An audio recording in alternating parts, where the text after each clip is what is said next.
The Southern Poverty Law Center has stood as a beacon of hope, fighting white supremacy and various forms of injustice to create a multiracial democracy where we can all live and thrive. We are therefore unsurprised to be the latest organization targeted by this administration. They have made no secret of who they want to protect and who they want to destroy.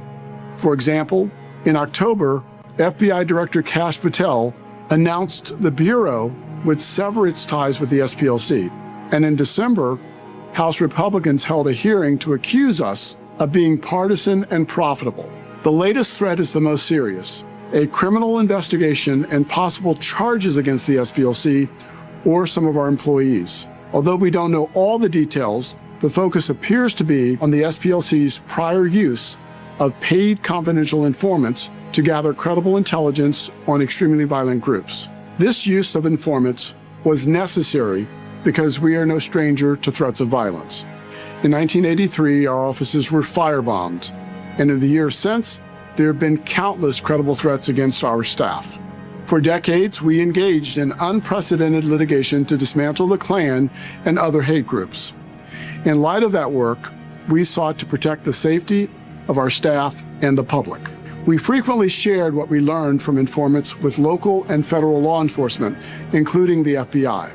We did not, however, share our use of informants broadly with anyone to protect the identity and safety of the informants and their families. And while we no longer work with paid informants, we continue to take their safety seriously.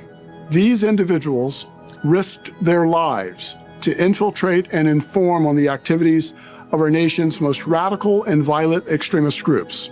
When we began working with informants, we were living in the shadow of the height of the civil rights movement, which had seen bombings at churches, state-sponsored violence against demonstrators, and the murders of activists that went unanswered by the justice system. There is no question that what we learned from informants saved lives.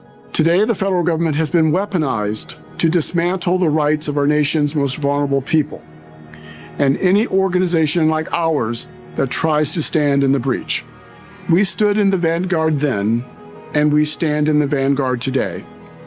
We will not be intimidated into silence or contrition, and we will not abandon our mission or the communities we serve.